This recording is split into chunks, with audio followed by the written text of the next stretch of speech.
Aquellas dos mujeres eran cada una el gajo de una trenza.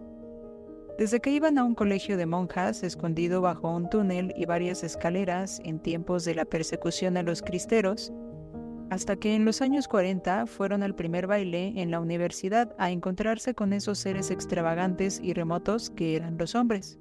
No los hombres de sus casas, que eran a veces como muebles y a veces como frazadas, sino los que las miraban con ojos de codicia y curiosidad, los que pensaban en ellas con todo y sus piernas, en ellas con todo y el hueco bajo sus cinturas, en ellas como algo también impredecible y turbador. Las dos encontraron la misma noche a los encendidos corazones que les tomarían la vida y el vientre para llenárselo con sus apellidos, sus obsesiones y sus hijos. Las dos cursaron por noviazgos más o menos decorosos. Las dos terminaron casándose más o menos por los mismos años. Las dos compartieron la inquietud de sus barrigas preñadas por primera vez. Las dos tuvieron un pleito infernal antes de que pasaran 2 días de luna de miel.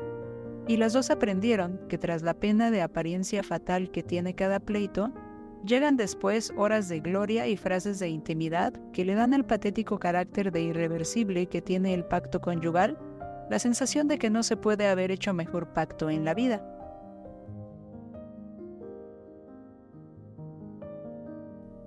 Las dos guisaban con tantos parecidos de cebolla y hasta sus pasteles despedían un olor igual, aunque se hornearan en hornos y horarios muy distintos. No conformes con eso, las dos tuvieron 5 hijos cada una. Pasaban las tardes cosiéndoles vestidos en serie y cuidando a los 10 hijos como si fueran pastoras del mismo rebaño.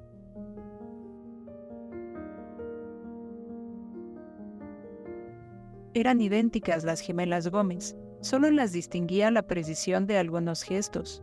Sin embargo, esa diferencia en sus rostros era la exacta medida de la diferencia entre sus espíritus. La tía Marcela tenía en los ojos la luz de quienes le buscan a la vida su mejor lado, la de quienes para su desgracia no accedieron a la felicidad que solo pueden disfrutar los tontos, pero que están dispuestos incluso a parecerlo, con tal de asirse a la punta de alguna dicha. Por eso canturreaba siempre, para dormir a los niños y para despertarlos, para insertar una aguja, para rogarle al cielo que los huevos del desayuno no se pegaran al sartén, para pedirle a su marido que la mirara como al principio, y hasta para acompañar el soliloquio de sus largas caminatas. La tía Jacinta heredó de su madre una melancolía extenuante.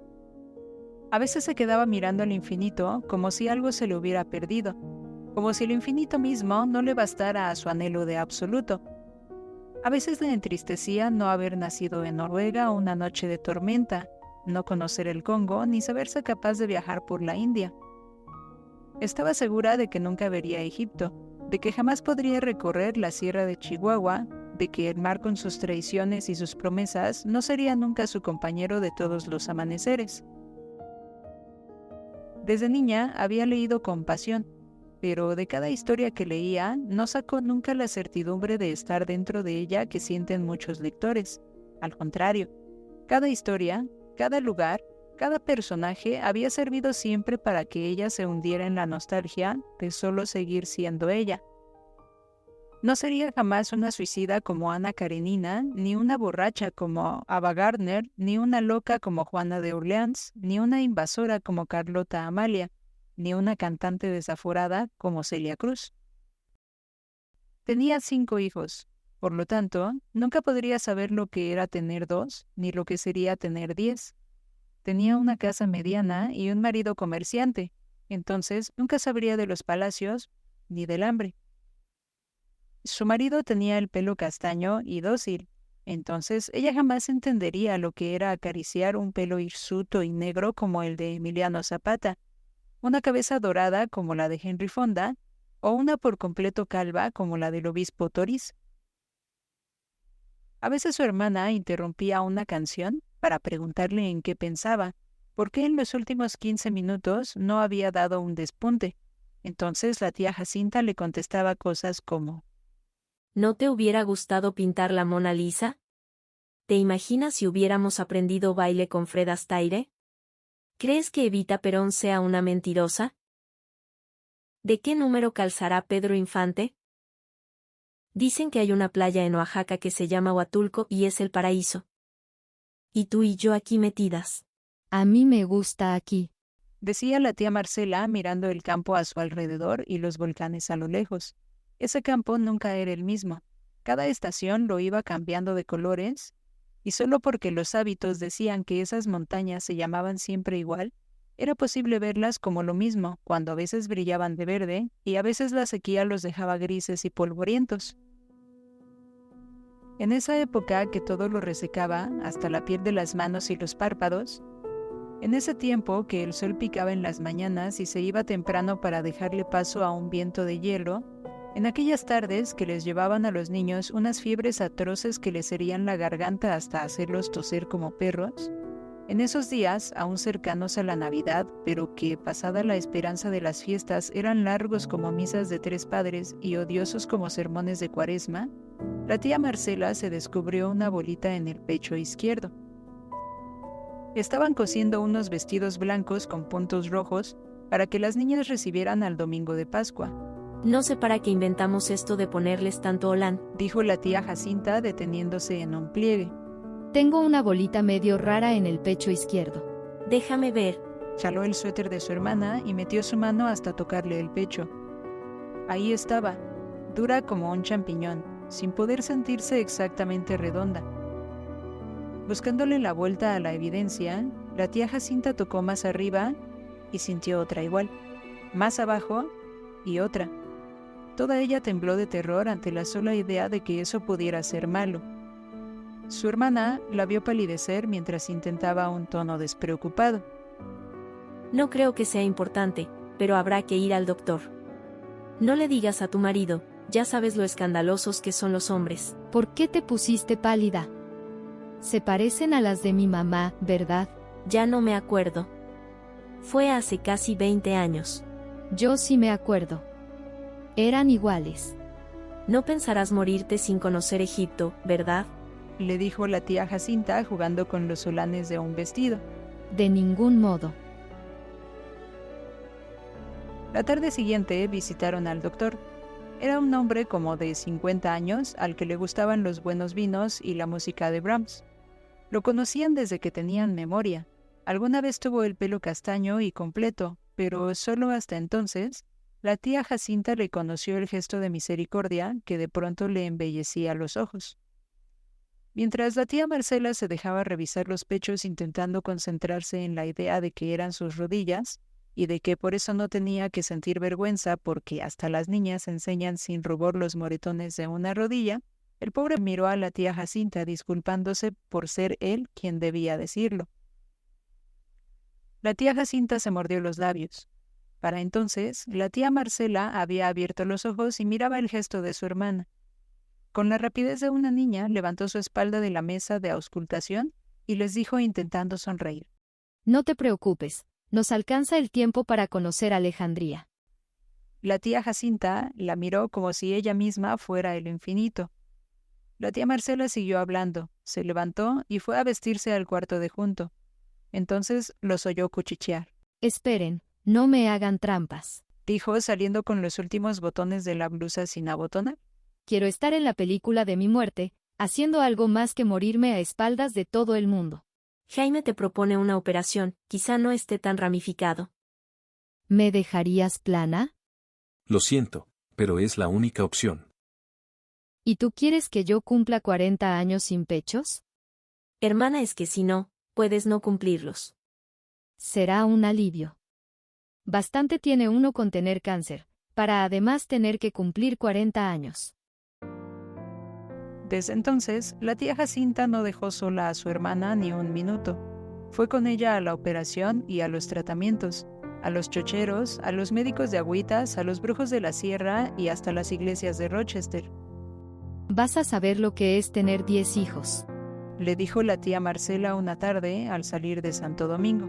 Yo no sé por qué Dios se empeña en sacarme de la fiesta. La oyó repetir eso en la Santísima, hincadas una junto a la otra en los reclinatorios forrados de terciopelo rojo que están frente al altar. Dios, Dios, ¿Por qué te empeñas en sacarme de la fiesta?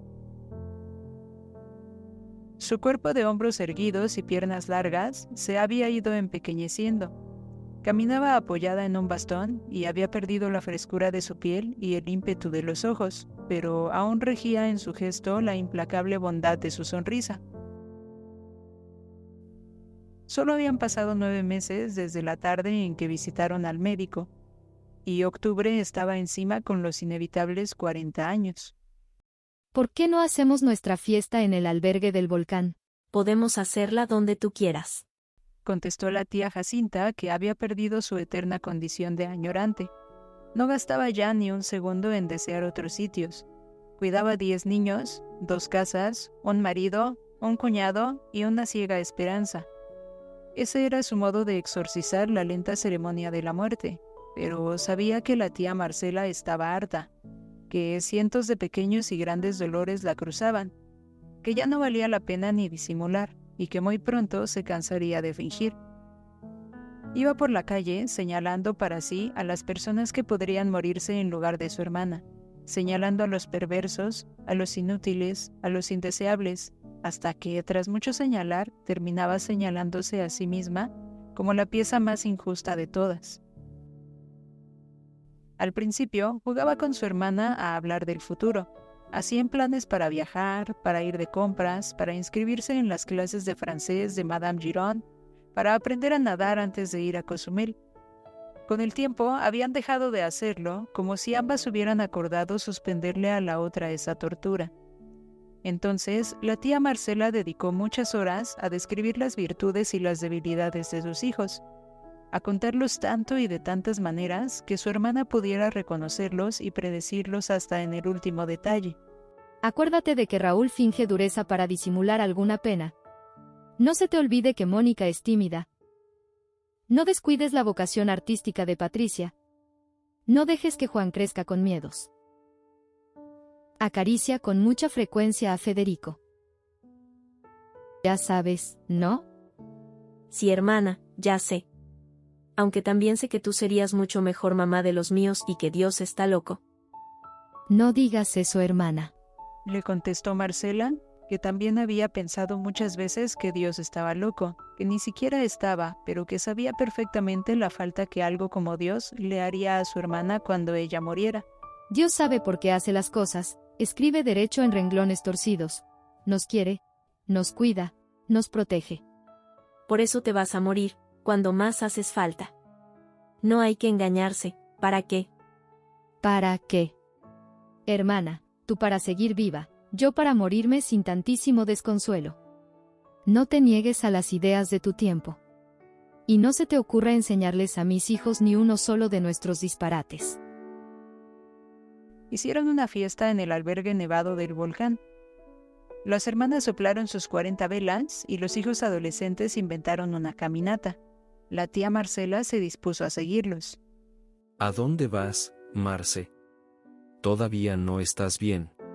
Le dijo su marido, con el que la tía Marcela aún jugaba a que alguna vez se aliviaría. Nada más a que me pegue el aire. Voy contigo, Dijo la tía Jacinta, ayudándola a levantarse. Afuera hacía un frío de esos que se meten por la nariz hasta el último lugar del cuerpo.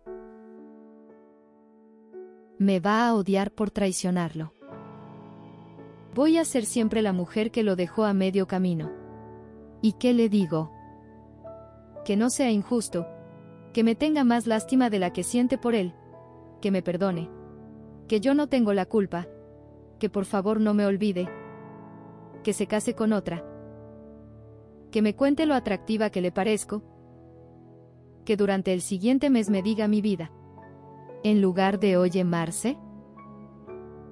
La tía Jacinta le pasó un brazo sobre los hombros y no le contestó.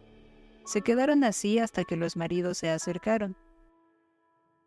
Durante un rato hablaron de la belleza del volcán, de cómo hacía brillar la nieve, de la primera mañana que estuvieron allí juntos. Luego volvieron los hijos colorados y ardientes contando sus hazañas. Vámonos ya, cuarentonas. Dijo el marido de la tía Marcela acariciándole el cuello. La ayudó a bajar hasta el coche y la instaló adentro arropándola como a una niña. La tía Jacinta se acercó y le dio un beso. Conste que te acompañé a cumplir años. Al día siguiente no quiso levantarse. Me están pesando los 40. Coqueteó con la tía Jacinta cuando la vio llegar con el aliento entreverado de angustia. 2 días después, el médico se decidió a ponerle morfina. Ayer soñé con Alejandría. Le dijo a la tía Jacinta cuando despertó de alguno de los trances en que la colocaba la droga. Con razón quieres ir. ¿Qué vas a hacer con tus deseos? Los voy a heredar. Dijo la tía Jacinta con la pena en los labios. Habría que ir también a Dinamarca y a Italia, a Marruecos y a Sevilla, a Cozumel y China. Volvió a decir la tía Marcela. Me estoy volviendo como tú. ¿Qué vas a hacer con tus deseos? Hacía un año que todos sus deseos eran el solo deseo de no perderla. Hacía mucho que su hermana se había vuelto a París y Nueva York, Estambul y las islas griegas, el más largo resumen de imposibles con que la hubiera torturado la vida. La noche del día en que enterraron a su hermana Marcela, la tía Jacinta, exhausta de velar durante meses, poseída por una pena que ya era parte de su cuerpo, se quedó dormida sobre el sillón de la sala. Al poco rato, despertó con frío y una sonrisa extravagante palpitando en su boca. ¿Qué pasó? Le preguntó su marido, que estaba cerca, mirándola. Soñé con Marcela. Está en el cielo. ¿Y qué dice? Preguntó el hombre, que conocía los riesgos de perturbar aquella pena. Dice que es como aquí, y está contenta. Ya sabes que a ella nunca le gustó viajar. Le contestó la tía Jacinta, encaminándose hacia su cuarto. Vamos, ven a la cama. Hay que dormir para ver qué más vemos.